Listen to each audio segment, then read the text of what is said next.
क्या है देवभूमि की जनता का मूड? किसकी बातें हैं सच और कौन बोल रहा है झूठ? कितना बढ़ चला है प्रदेश में चुनावी पारा? कामकाज में कौन जीता और कौन हारा? 2022 के चुनावी समर में किसका होगा मंगल? देखिए देवभूमि का दंगल 2022 का विधानसभा चुनाव जल्द सिर्फ संवाद 365 पर।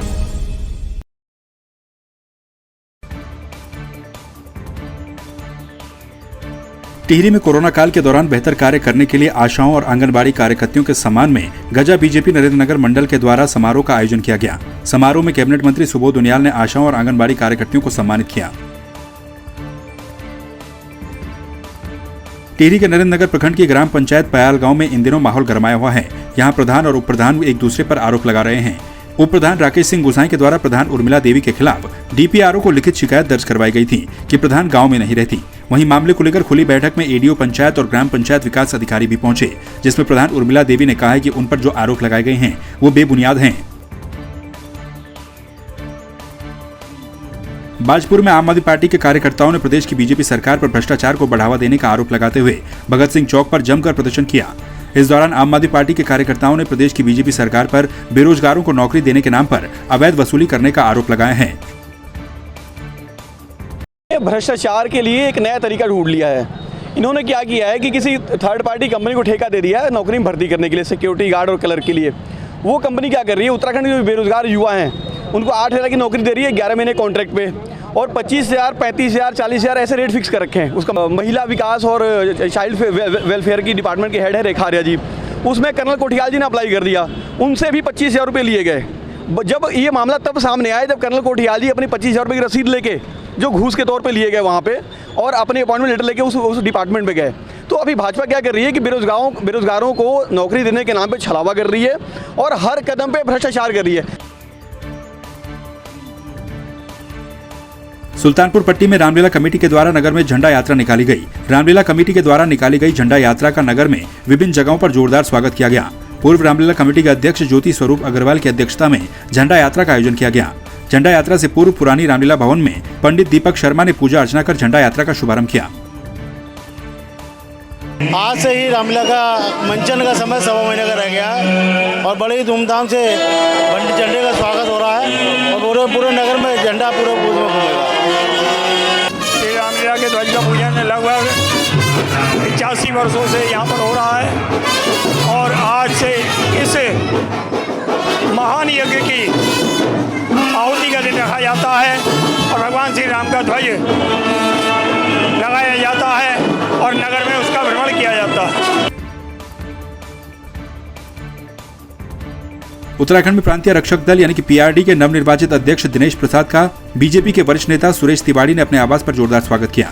दिनेश प्रसाद का कहना है कि उनकी प्राथमिकता प्रदेश में बेरोजगार पीआरडी के लोगों को विभिन्न जगहों पर नौकरी दिलाना रहेगा।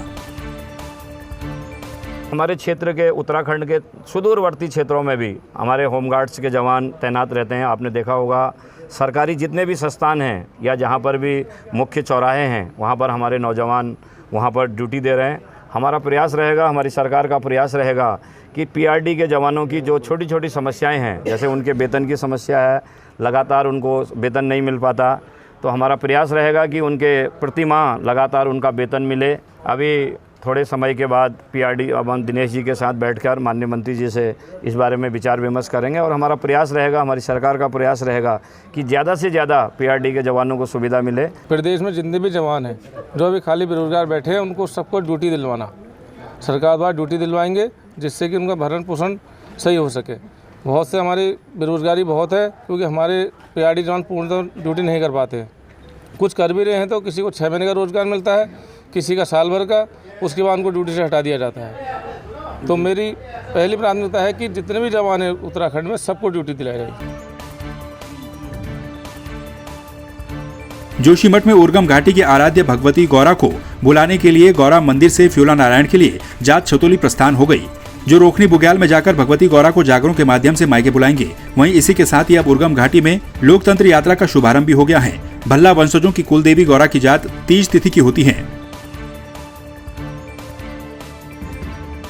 डोईवाला में थानों के जंगल में 15 अगस्त को मिले शव का पुलिस ने खुलासा कर दिया। एसएसपी देहरादून जन्मेजय खंडूड़ी ने प्रेस वार्ता कर जानकारी दी कि घनसाली की 24 साल की युवती से छुटकारा पाने के लिए आरोपी गौतम पवार ने उसकी दुपट्टे से गला घोंटकर हत्या कर दी थी।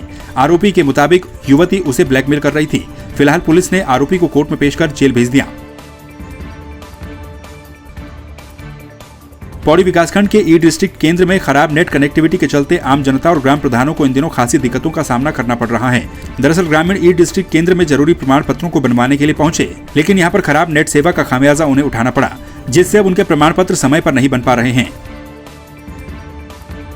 काफ़ी दिक्कतों का सामना करना ही पड़ रहा है। ग्राम प्रधान आमतौर पे अपने मुख्यालय जनपद पे पहुंचता है और अपनी समस्याओं को लेते, अपने गांव की समस्याओं को लेके, जिसको परिवार रजिस्टर में नाम ऐड करवाना है, किसी की प्रतिलिपि ले जानी है, किसी का हिस्सा है, किसी का मृत्यु बनाना है, तो उसमें नेट सही से उपलब्ध ना होने के कारण कई दिन उन लोगों को वापस जाना पड़ता अपने घर पर। और कई समस्याएँ आ रही है अभी, जैसे अभी मनरेगा के तहत जैसे कोई योजना उसमें ऐड करनी है, कुछ चीज़ भी है, तो उस दो VC के कारण से वहाँ पर जिले में VC होती है और उसके कारण से कनेक्टिविटी काट दी जाती है। में जो नेट कनेक्टिविटी है वो स्वान केंद्र के द्वारा संचालित होती है, जो नीचे जिसका केंद्र है कलेक्ट्रेट के पास, तो वहाँ से जो है कनेक्शन में कुछ दिक्कतें हुई थी, तो उसमें हमने ये बात की थी स्वान प्रभारी से कि जो है वो तुरंत जो है उसको जो भी समस्या है उसको वो कर देंगे, समस्या का सुलझा देंगे। लेकिन उसके अलावा जो है हमने एक वैकल्पिक व्यवस्था यहाँ पे की है। हमने प्राइवेट जो है एक ब्रॉडबैंड लगवाया है और जो भी समस्या वहाँ पे आई है उसको हम ये कर सकते हैं कि जो वाईफाई डिवाइस है वो हम जो है वो शिफ्ट करके ये डिस्ट्रिक्ट केंद्र है तब तक के लिए उससे चलेगा। क्या है देवभूमि की जनता का मुंह? किसकी बातें हैं सच और कौन बोल रहा है झूठ? कितना बढ़ चला है प्रदेश में चुनावी पारा? कामकाज में कौन जीता और कौन हारा? 2022 के चुनावी समर में किसका होगा मंगल? देखिए देवभूमि का दंगल 2022 का विधानसभा चुनाव जल्द सिर्फ संवाद 365 पर।